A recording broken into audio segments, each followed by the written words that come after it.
السلام عليكم ورحمة الله وبركاته. اللهم صل وسلم وبارك وزد على سيدنا محمد وعلى آله وأصحابه أجمعين. ايه رأيكم في اللذاذة والطعامة والشياكة والجمال ده كله؟ طريقة الحمام يا جماعة بجد طريقة جديدة، غير اللي موجودة على اليوتيوب وغير اللي موجودة اللي بيعملها الشيفات. طريقة جديدة قوي وطريقة جديدة جدا. ولو شفتوا الفيديو وعجبكم، اشتركوا في القناة وشجعوني وفرحوني بقى، يلا على العيد الكبير كده علشان القناة تتفعل. وما تيجوا يلا بينا نشوف بقى الحمام القمر ده عملناه ازاي.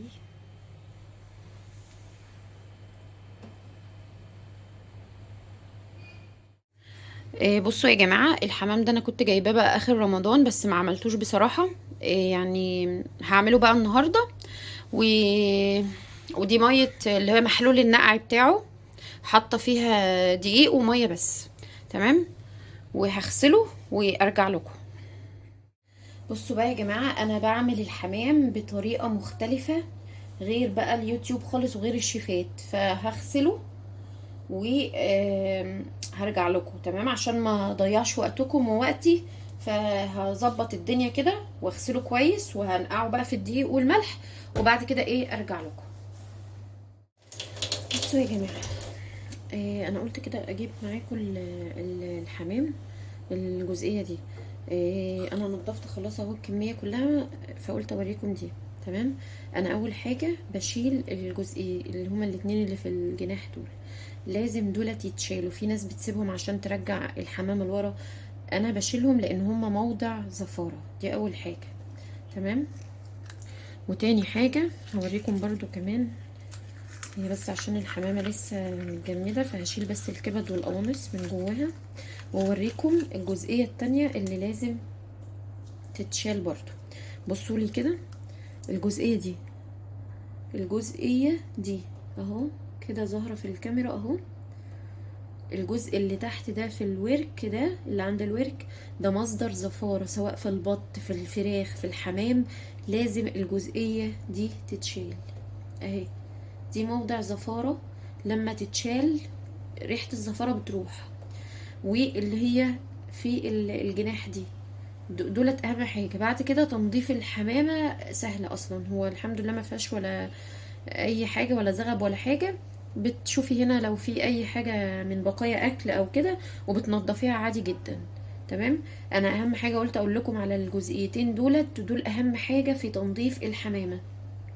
اللي هي الجزئية اللي عند الورك دي موضع زفارة، واللي هي عند الجناح دي. هخلص بقى دي وهرجع لكم بقى نشوف هنعمل ايه. آه بالتفصيل بقى خطوة بخطوة مع بعض. زي ما انتوا شايفين كده، الحمام سبته منقوع في الدقيق والملح، ودلوقتي هشطفه وهسيبه يتصفى في المصفى علشان ابدا اجهز التتبيله اللي هتبل بيها الحمام والحشوه بعد كده. تمام. وهنا برضو الكبد والقوانص اهو حطلها دقيق وملح وليمونه. انا مرضتش احط ليمون على الحمام عشان انا مش عايزه الليمون يهري جلده، علشان احنا طبعا جلد الحمام ده هو اساس كل حاجه.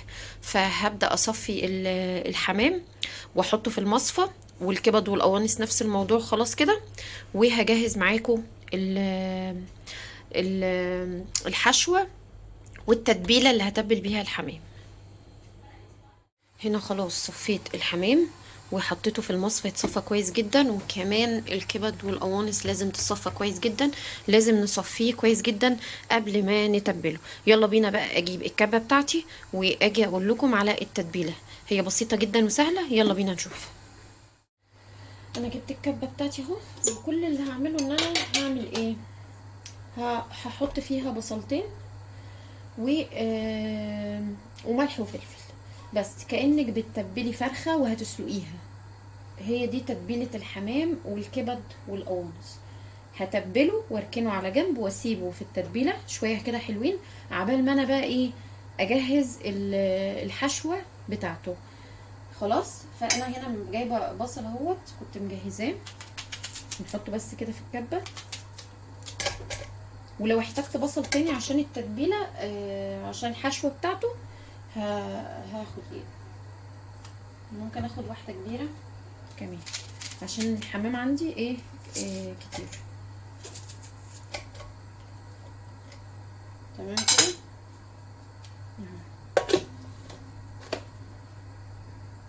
هفرمه فرمه كده.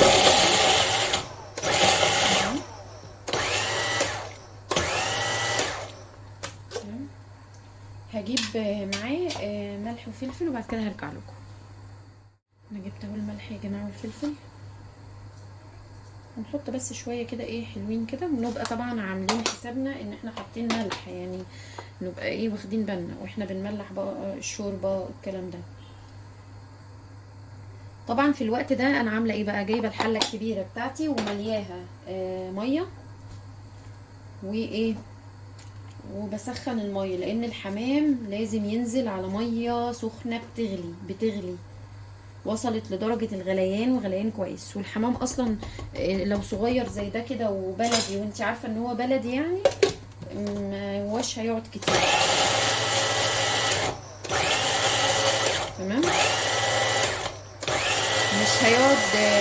مش هيقعد على النار كتير، هو بيقعد ساعه واحده وبينزل في ميه سخنه بتغلي، بيقعد ساعه واحده.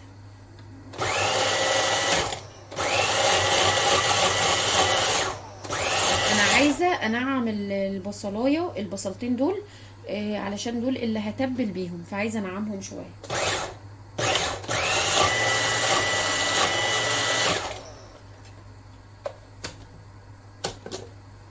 هما تقريبا كده نعموا خالص اهو. كمان هقول لكم على حاجه، انا عندي كده فرد من الافراد الاسره يعني مش بياكل الحمام اللي هو محشي، فطبعا ان انت تتبلي الحمام بقى ده بيوديه في حته تانية خالص. يعني دي طبعا حاجه حلوه قوي بقى يعني مش حمام كده محطوط في الشوربه وخلاص، لا ده انت متبلاه كانك بتسلقي فرخه. يعني انا لما باجي اسلق مثلا الفراخ بحط بتبلها ببصله بملح بفلفل واحط كده تحت الجلد ومن جوه كده بيبقى ليها طعم تاني خالص.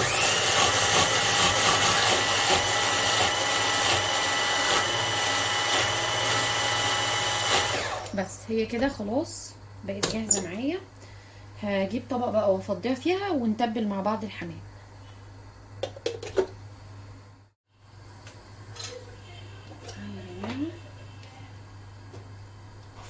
التتبيله دي بتودي الطيور في حته تانية.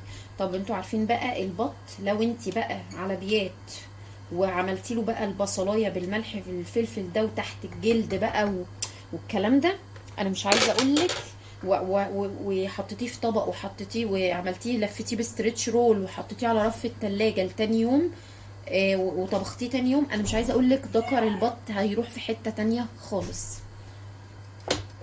تمام، فتعالوا بقى معانا ننزل بقى ايه التتبيله دي كده اهو، نحطها هنا كده.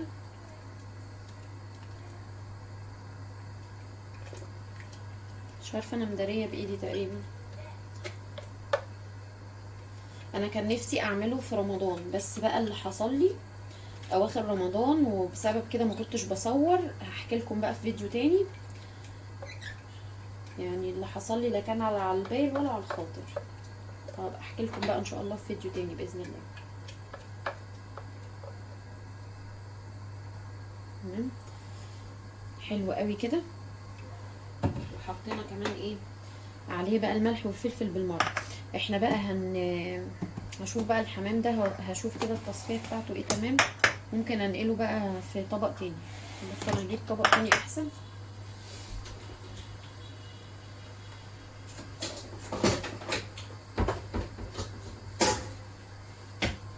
اهو هتبل هنا كده واحط كله بقى تبليه، يعني كله اهم حاجه يكون ايه صفى ميته، اللي ما صفتش ميته قلبيها تصفي ميته اهو. يتقلب كله كده، كله يتقلب كده علشان يصفي ايه ميته، مش عايزين ميه فيه خالص. طبعا ده بقى يعني برضو الحمام ممكن اتبله واعمله على بيات، بس انا ما تبلتوش بصراحه امبارح فمش هيجرى حاجه، مفيش مشكله. تبلتيه بقى ما تبلتيهوش مش مشكله. تمام، نحط كده تحت الجلد تحت جلد كده الحمام من جوه كده.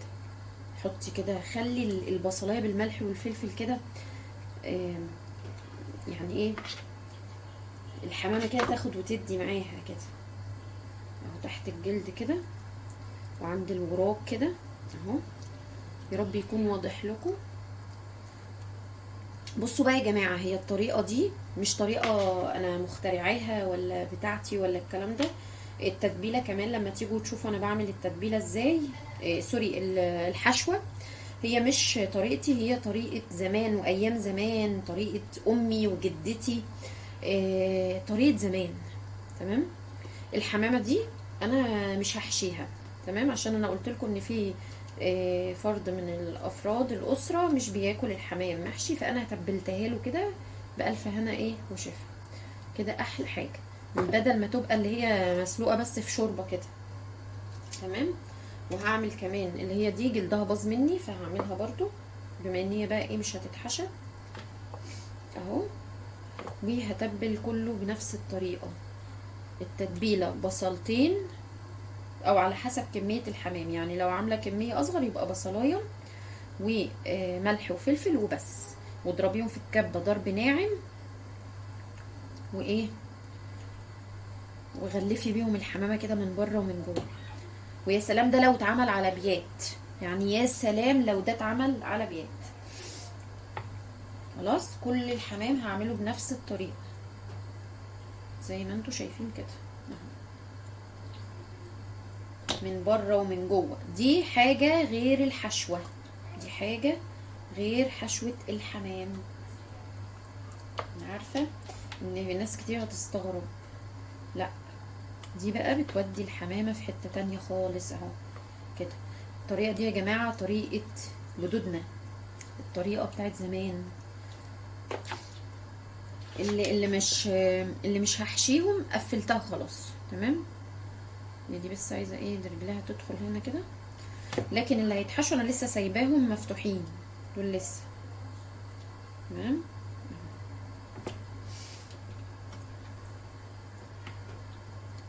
تحطي كده جوه هنا كده اهو، ومن بره ومن جوه وتحت الجلد، غلفي الحمامه بتاعتك كلها اهو.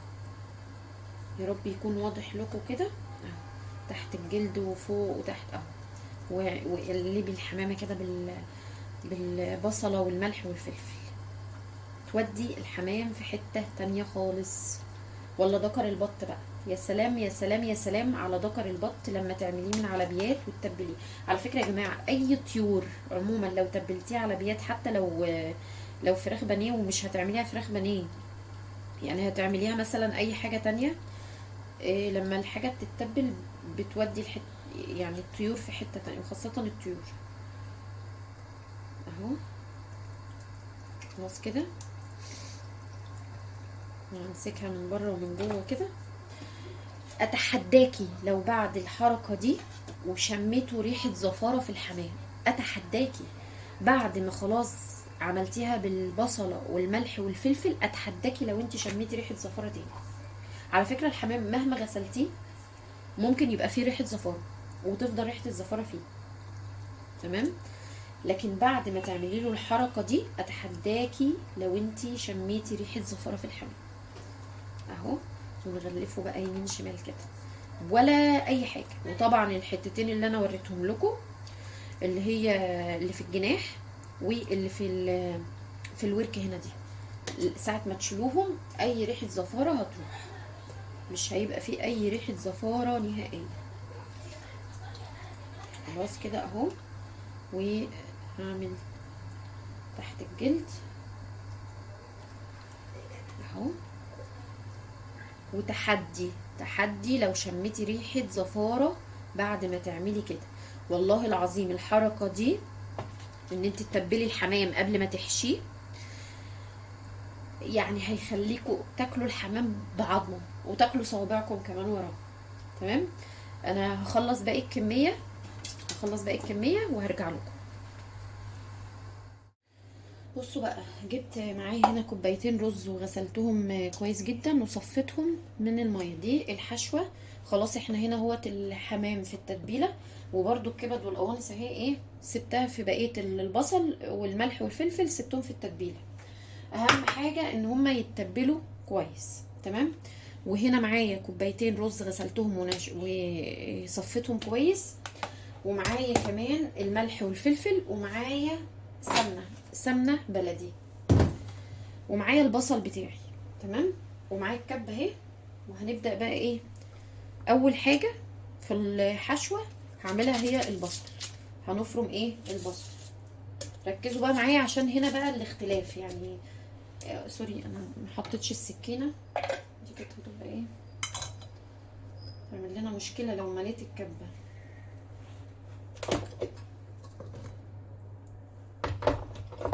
الحمد لله ان انا اخدت بالي ان انا ما حطيتش السكينه. اول حاجه في الحشوه هفرم البصل.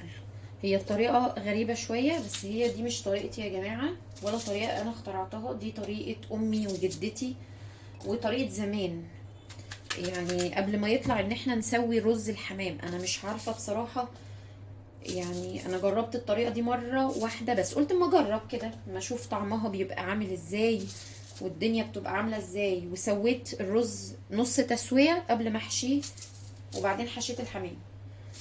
ما عجبتنيش خالص الطريقه دي، ما عجبتنيش خالص، يعني استحاله اكررها تاني. انا كنت حاسه ان انا حاشيه الحمام برز عادي كده لطبخينه، رز مطبوخ، فاستحاله اعيد التجربه دي تاني. تمام. فهنا هفرم البصل. اول حاجه هنفرم البصل، ركزوا معايا علشان يعني ايه كل خطوه مهمه. جيب بس الكبه هنا جنبي اهو، وهنفرم ايه البصل.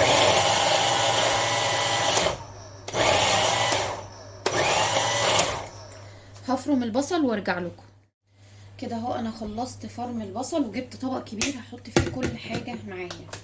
اي حاجه هفرمها واخلصها. نجيب بس البتاع دي، ننزل بس اللي على الكبه. انا هسيب شويه بصل كده في الكبه، مش هنزله كله، يا رب يكون بس واضح ليكم. الطبق اهو يا جماعه هنزل فيه البصل. يبقى اول حاجه فرمنا البصل، بصلتين 3 كده حلوين، وتفرميهم كده. ممكن نسيب في الكبه شويه اهو، حاجه بسيطه اهو. تمام. نزلت اول حاجه هنا البصل المفروم. لو في حاجه بس ما اتفرمتش نشيلها تاني نحطها في الكبه اهو. دي اول حاجه. تاني بقى حاجه، وركزوا معايا عشان ما تستغربوش، هعمل ايه. هفرم الكبد والقوانص بعد البصل. تستغربوش يا جماعه، مش عايزه حد يستغرب. احنا خلاص تبلنا الحمام وتبلنا الكبد والقوانص. برضو هنسى السكينه. شيل بس دول كده.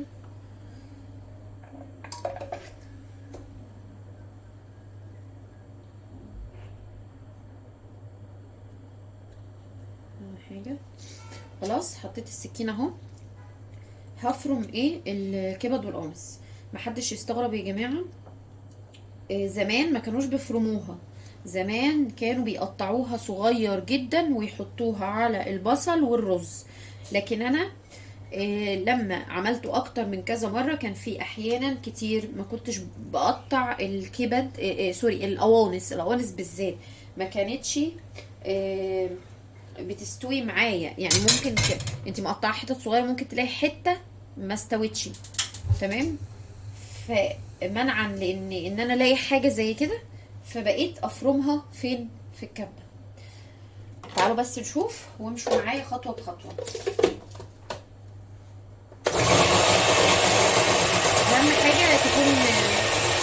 اهم حاجه تكون الكبه بتفرم اللي هي اللحوم.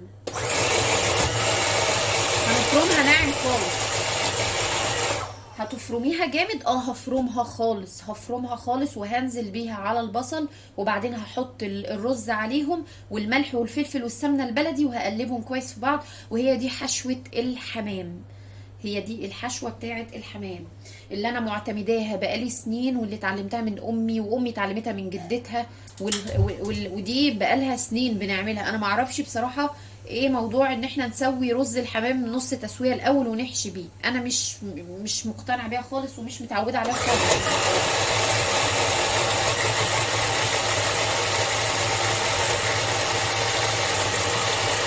انا زي ما قلت لكم كده، انا عملتها مره واحده بس وما عدتهاش تاني. انا كنت يوم مريتها بجد، لا عجب عيالي ولا عجبني، وكنت عايزه ارمي الحمام. بصوا بقى، الكبد والقوانص اتفرمت فرم ناعم جدا. اهم حاجه الكبه بتاعتك تكون بتفرم الحاجه كويس، هو ده الفرم اللي انا عايزاه. عايزه الحاجه تبقى مفرومه زي ما انتوا شايفين كده. تمام. هننزل بس الحاجات اللي في الغطا ده، وكده انا شكرا للكبه، انا مش محتاجاها خلاص تاني. عايزه في المرحله دي تحطي معاها معاهم الملح وكده، مفيش اي مشكله خالص. بس خلي بالك انت اصلا حاطه على الكبد والقوانص دي ملح. اول حاجه، انت مادام متبله الحاجه عمرك ما هتشمي اي ريحه خالص. اهو انا كده خلاص، شكرا للكبه، مش عايزاها. انا عايزاكم تشوفوا اهو الكبد والقوانص اتفرموا كويس جدا مع البصل اللي هما كانوا متبلين فيه، اللي انا كنت حطاهم اصلا انا كنت حطاها في بقيه التتبيله، بقيه البصل اللي كنت عاملاه للحمام اهو.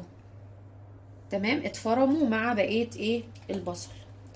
هنزلهم كده اهو. تستغربوش الطريقه. زمان ما كانوش بيفرموه ناعم كده في كبة، كانوا بيقطعوها صغير جدا. انا كنت بشوف امي لما تيجي تعمل لنا الحمام كانت بتقطع الكبد والقوانص صغيره جدا جدا جدا. وكانت كمان ممكن تجيب كبد الفراخ كمان، لو الكبد بتاعت الكبد والقوانص بتاعت الحمام مش كتير، فكانت تجيب كبد الفراخ. لو عندها مثلا كبد فراخ كانت تجيبها كمان تحطها. طيب ليه الناس بتخاف تعمل الطريقه دي؟ والناس عارفين الطريقه دي بس بيخافوا يعملوها عشان ساعات الحمام ما بيستويش. ما هو ممكن تلاقي مثلا الكبد مش مستويه، فعشان كده اضربيها في الكبه، اضربيها في الكبه وعلى خلطه وجمال الرز اللي هتشوفيه. بصوا بقى اهو، الكبد والقوانص نزلتها على على البصل اهو. تمام، ننزل عليهم بقى بالرز اللي احنا غسلناه وصفناه اهو. ننزل عليهم كده بالرز اهو. اهم حاجه ما يكونش بس فيه ميه اهو.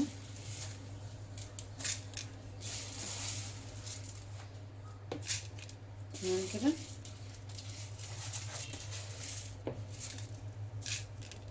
خلاص كده، هو مفيش في الطبق ميه، وننزل بيه. تمام، هغسل ايدي بس وارجع لكم. بصوا بقى يا جماعه، اهو الرز اهو. انا غسلت ايدي بس عشان اعرف امسك اللي هي التوابل. هنحط فلفل اسمر شويه كده حلوين. كتري بقى من الفلفل الاسمر في المرحله دي على الرز، الحمام يحب الفلفل الاسمر الكتير. تمام، وهنحط برضو الملح بعقل برضو. خلينا فاكرين ان احنا كنا حاطين في الخلطه، في الخلطه اللي عملناها للحمام ملح، وفي الكبد وقوانص ملح. تمام كده اهو، ملح والفلفل الاسمر. وهنحط اهم حاجه واهم خطوه واهم حاجه في الموضوع ده كله، السمنه البلدي. سمنه بلدي انا اللي مسيحاها، لما اجي اسيح تاني هسيح معاكم ان شاء الله. اهو نحط بقى معلقتين كده حلوين، عشان السر بقى بتاع الحمام في السمنه البلدي دي. تمام اهو، حطينا بقى كده كده سمنه بلدي. هي متجمده بس هتفك دلوقتي، هنفكها عادي خالص مفيش اي مشكله. تمام، هنحاول بقى نفك السمنه دي، بدات تسيح اهو. اصلا الجو اساسا صعب جدا، بس اللي هي تفك كده عشان نقلب بقى الخلطة دي اهو، انتوا شايفين كده. هي دي خلطة الحشوة اللي هنحشي بيها الحمام. هي دي. انا مش بسويه، صدقوني. اضربوا بس الكبد والقوانص وامشوا على كل الخطوات اللي انا قلتها لكم دي، وهتلاقوه زبدة سايحة معاكم. هتلاقوا الحمام حاجة كده تحفة تحفة تحفة بإذن الله. سموا الله وانتوا بتعملوا اي حاجة. يستحسن لو تسيحوا السمنة يعني، يبقى احسن طبعا وافضل. اهو نقلب بقى الخلطة الجميلة دي. الرز ده اصلا طعمه لوحده كده يجنن يعني. الرز اساسا طعمه لوحده كده خطير، والله العظيم خطير بجد يعني، مش كلام بقوله كده. والطريقة دي اغلب الناس عارفينها على فكرة، بس بيخافوا يعملوه عشان مش هيستوي منهم. بس شفتوا بقى انتوا حركة ايه؟ ان احنا نضرب الكبد والقوانص. الخلطة اصلا في حد ذاتها شكلها يجنن. انا هسيبها بس ايه كده حوالي 10 دقايق لحد ما اغسل الحاجات اللي خلصت في الحوض دي، عبال ما ايه السمنة انا عايزاها تسيح. وبعد كده هنحشي باذن الله مع بعض الحمام، وهقول لكم برضو بعمله ازاي. وتركايه تانية احلى واحلى كمان، علشان تقدري تحافظي على الرز اللي جوه الحمام ما ينزلش منك في الشوربه، وشوربه الحمام تكون صافيه يعني اصفى من شوربه الفراخ واللحمه اللي هي مش ملبسه. وشوربه الحمام تعملي منها كده الملوخيه وتاكليها، هتبقى حاجه. اللهم بارك، اللهم صل على سيدنا محمد. تمام اهو. دي كده الرز اهو اللي هحشي بيه. طبعا اي رز هيتبقى هسويه عادي كأني بسوي رز، مش هحط له. ممكن احط له شوربه من شوربه الحمام، او ممكن احط له ميه عادي جدا، هو اصلا في كبد وقوانص. وهسويه بالطريقه العاديه خالص، بس في المرحله دي مش بحط له ميه كتير. هنشوف كل حاجه مع بعض. ويعني الرز اللي بيتبقى مش برميه ولا حاجه. فهسيب بس السمنه تسيح شويه، وعبال ما اخلص ايه الحاجات اللي هنا ونرجع نحشي مع بعض الحمام. هنا خلاص اهو. استنيت بقى شويه لحد ما السمنه ساحت، وهحشي بقى ايه حماميه حماميه كده. اهو اول حاجه بحشيها من جوه كده. ما تكتروش رز قوي، هو كده ولا كده الرز بيكبر والله، بس وزعوه كده ايه ما يبقاش مكتوم يعني. وزعوه كده على ايه الحمامه كلها. المفروض بسأل العيال على سلكات السنين عشان ببقى اربط بيها، مش لاقيين. فقولوا لي اعمل فيهم ايه دلوقتي. بيقولوا لي ايه خلصت. بتحشي كده تحت الجلد اهو. يا رب يكون واضح لكم كده. وتطلعيه كده بايدك، طلعيه لحد فوق كده بايدك. احنا غاسلين كله، حسينا ان احنا اهو. طلعيه كده لحد فوق هنا كده. ونحشي كمان هنا كده. الحشو دي بقى سهلة يعني، ولا بقى اصل الرز لسه ما سخن ولا مش عارفة احشيه ولا الكلام ده خالص. اهو تمام. نزق كده فوق بايدينا لحد ما نحشي ايه دي كلها.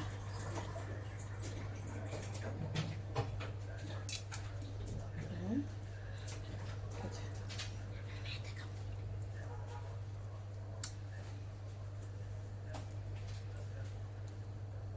تمام. وهنا برضو تحت ايه تحت الجلد حاجة كده بسيطة برضو. اهم حاجة بقى زي ما نكون زي المنابير كده، ان انت تتكي عليها تتأكدي ان كله كده تمام ولا ايه. تمام. بس هحشي معاكم كمان واحدة نحشي كمان واحده. طبعا احنا متبلين الحمام ده، متبل بايه؟ ببصل وملح وفلفل. حتى لو انتي مش هتحشيه يتاكل كده عادي. هحشي كمان واحده معاكم اهو، احذفه جوه كده، وهنا اتنين، يعني مرتين اتنين. هو اصلا الحمام الرز بيكبر يا جماعه، يعني الرز والله هيكبر ما تقلقوش يعني. انما انتي تلكميها رز، طب هي كده يعني. وبعدين نقعد نحشيها رز كده زياده عن اللزوم اهو. والسمنه البلدي ريحتها رهيبه، ريحتها رهيبه في الخلطه اهو. كده نزق كده بايدينا عشان يطلع فوق اهو، ونمسكها كده ونزق بايدينا اهو، طلعته فوق اهو اهو. ملناش دعوه بالحته دي، الحته دي ملناش دعوه بيها اهو. نطلع فوق كده على قد ايه ونقدر اهو. السمنه البلدي تجنن، في ريحه السمنه خطيره اهو. اللهم بارك. ندوس كده عليه ونتاكد ان هو ايه اهو كده. نتاكد كده زي المنابير تمام. وبعدين نحط بقى حاجه كده بسيطه هنا كده اهو في الجناب كده، برضو نوزعها كده اهو، نوزعها كده، تكي بايدينا كده اهو بس كده. تاني واحده خلصت. هكمل الباقي كله بنفس الطريقه وبعدين ارجع لكم عشان ما اطولش عليكم. طيب بعد ما خلصت كميه الحمام كلها اهوت وحشيتها، هعمل ايه بقى؟ جايبه معايا استريتش رول واللي هو الورق الالومنيوم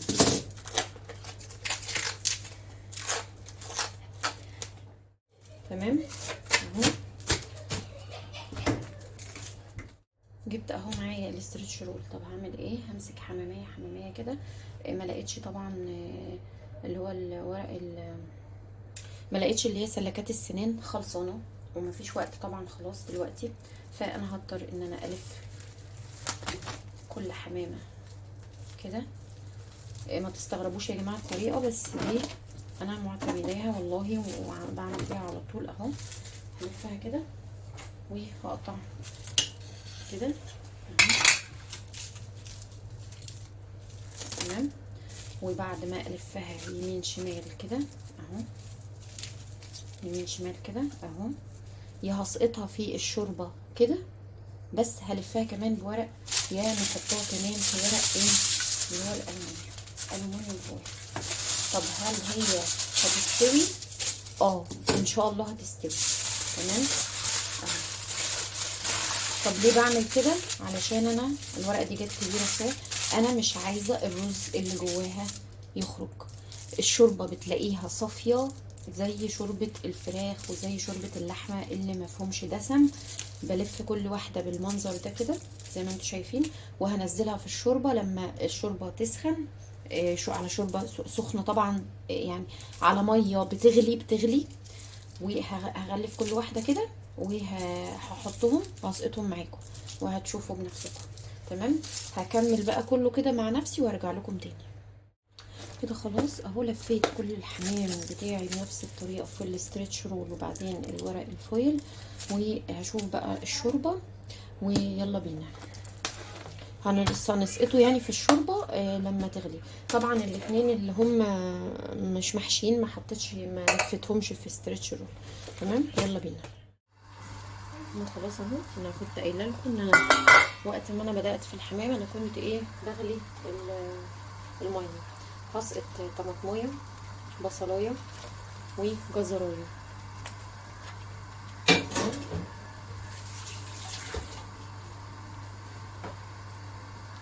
وهل بقى اكتفينا بكده؟ لا طبعا، هنحط كمان حبهان.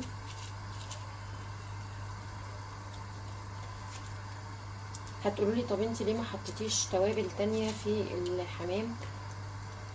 انا يا جماعه مش بحب اغير في طعمه، يعني انا بحب اللي هو الطعم ايه بتاع زمان ده. تمام. طب وهنحط ايه كمان؟ هنحط كمان فلفل اسمر.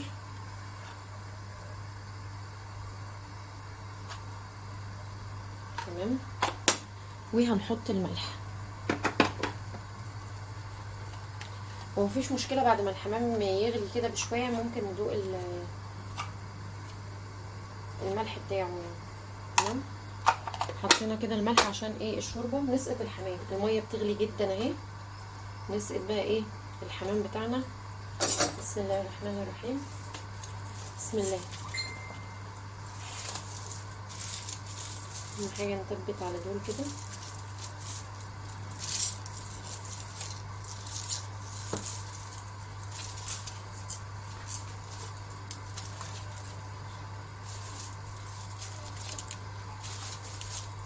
هي حاجه غريبه شويه بس هتخلي لك الشوربه صافيه صافيه صافيه.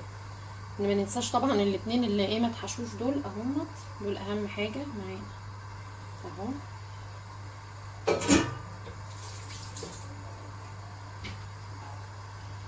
بصوا بقى انا نقصت شويه من الشوربه عشان ما توقعش يعني. تمام اهو. وننزل بقى كده الحمام. نظبط المنبه من ساعه ما حطيناها. انا هروح اظبط منبه الموبايل دلوقتي. تمام. ساعه بالظبط من ساعه ما سقطنا ايه الحمام في الميه. تمام كده. وهنغطي عليه وهنرجع بقى بعد ما يستوي نشوف الحمام بتاعنا. بصوا لي كده على الشوربه. معلش بقى عشان الشفاط شغال فشايفين الشوربه يعني صافيه ازاي. عملت بيها ايه؟ حطيتها اللي هي الملوخيه الناشفه. شايفين الشوربه ولا رزايه؟ شايفين لونها ولا ايه رزايه؟ هعمل بيها ايه الملوخيه عشان الحركه اللي احنا عملناها اللي هي الاستريتش رول والورق الالوان. كده الحمام خلاص عدى عليه ساعه. خلاص بقى هطلعه في صينيه وهوريهولكوا بعد كده. طلعت الحمام اهو حالا. شايفين انتوا الدخان؟ تمام. تعالوا اوريكوا الشوربه وجمالها. بصوا لي بقى الشوربه. بصوا بقى الشوربه ولا رزايه. علشان ايه؟ علشان الحركه اللي احنا عملناها ان احنا لفينا الحمام في ستريتش رول والورق الالومنيوم. شايفين الشوربه؟ بجيب من تحت اهو. مفيش ولا رزايه ونقيه جدا. تعالوا بقى معايا. هطلع بقى الحمام من ايه. هو سخن جدا على فكره. طفيت اهو عشان بس مشغله البوتاجاز. بعمل بقى الملوخيه وبحمر بطاطس وكده. والرز كمان خلص، اللي هما شويه الرز اللي كانوا اتبقوا من الحمام. تمام. هطلعه بقى كده بالراحه بس هو سخن جدا جدا جدا. انا عايزه بس اوريهولكم. نطلعه كده ايه مع بعض. دي اول واحده اهي. عايزه اطلعه من الاستريتش رول ده.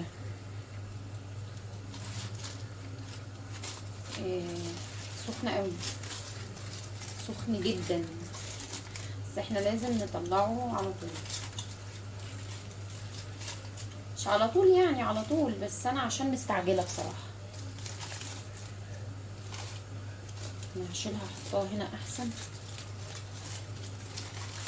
عشان بس الورق الالومنيوم ده الاول كده اهو. واجيبها هنا كده وافكها. عايزاكم بقى تشوفولي الجمال ده اهي. تمام. طبعا العيال ما رضيوش يجيبوا لي بقى اسمه ايه ده اللي هي سلكات السنان، وانا ما اعرفش انها خلصانه.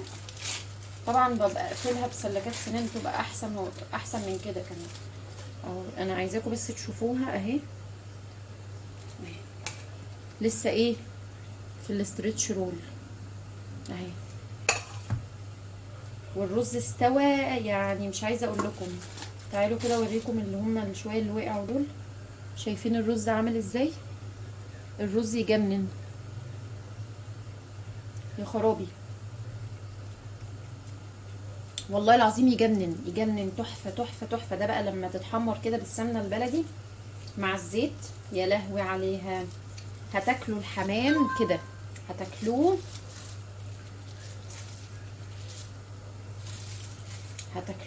وهتاكلوا صوابعكم وراه، وهتدعوا لي ان شاء الله. بس هو اللي ما تعرفش تعمل الحمام تدعي عليا، ها؟ لا اهو قدامكم اهو. والرز اوريهولكم تاني وعشان سخن جدا، بس الرز اهو طالع يعني دايب يجنن. مش هتبطلوا اكل فيه من حلاوته، مش هتبطلوا اكل فيه والله، يهبل. دي كمان اهي. اهم حاجه بس نفكها من اللفه بتاعتها كويس. اهو انا عايزه امسكها لكم كده اهو. شايفين يا جماعه؟ شايفين الحمامه اهي لسه في الاسترتش رول، هتلسعني. نلفها كده ايه، نفكها بالراحه، ونسيبها على الاسترتش رول لحد ما نيجي بس نحمرها اهو. الرز مستوي جدا، عايزاكم تشوفوا اهو. الرز اهو مستوي جدا جدا جدا. الحمام ولا الجلد بتاعه اتقطع ولا اي حاجه خالص. الرز مستوي خالص دايب اهو، تمام تحفه. هروح بقى افك كل الحمام ده وارجع لكم تاني. تعالوا بقى شوفوا لي الجمال. الحمام اهو طلعته كله، لسه سخن نار اصلا، تمام. لو كان بقى فيه خلة السنان كنت قفلت بيها الحتة دي، بس الرز ده بقى في التحمير بيبقى خطير. هجهز دلوقتي بقى السمنة البلدي على زيت وايه، وهبدأ احمره، ولما اخلصه هوريهولكم باذن الله. مرحلة تحمير الحمام اهو. اللون ده ولا حط عليه اي حاجة خالص، مجرد معلقة سمنة، معلقتين سمنة كده وزيت، سمنة وزيت، وهياخد لون تحفة. بس عشان الطرقعه بتاعت الرز صعبه قوي. هخلص بقى وارجع لكم تاني. بصوا بقى، بصوا لي الجمال. خلصت الكميه كلها. الرز ده يا جماعه، الرز ده احنا بنتخانق عليه، تيجي تاكلي كده بيبقى مقرمش. انا هحطه بقى خلاص في طبق التقديم وكده. الحمام بتاعي خلص، ولما نيجي بقى ناكل هفتح واحده معاكم بقى واوريها لكم، وهوريكم بقى، تمام. وخلاص هنا اهوت يا جماعه، حطيت الحمام بتاعي في طبق التقديم، وحطيت حوالي كده شويه بطاطس محمرين. وزي ما انتم شايفين كده رجل الحمامه ديت طلعت من مكانها عادي، مفيش مشكله خالص. الرز زي ما انتم شايفين اهو، ولا وقع ولا اي حاجه. ده يا جماعه بقى بيبقى فظيع فظيع فظيع في الاكل، ملوش حل يعني ده بقى هتتجننوا عليه بجد. وزي ما انتم شايفين اهوت، ولا جلد الحمام حصل له اي حاجه. والرز مستوي جدا زي ما وريتهولكوا اهو اهو. عايزاكم بس تبصوا لي كده على الرز اهو. انا مش عايزه افتح بس في الحمام، علشان انتوا عارفين بقى ايه، كل واحد بيعرف بياكل حمامته يعني، اللي هو اهو. الرز مستوي جدا جدا جدا اهو. وانا وريتهولكوا لما كان طالع، ولما شلنا من عليه الورق اللي هو الاسترتش رول والورق الالومنيوم اهو. زي ما انتم شايفين اهو، حاجه كده اللهم بارك. ويا رب اللي يجربها بألف هنا وشفا على قلبه. واشوفكم في فيديو جديد، ومع السلامه.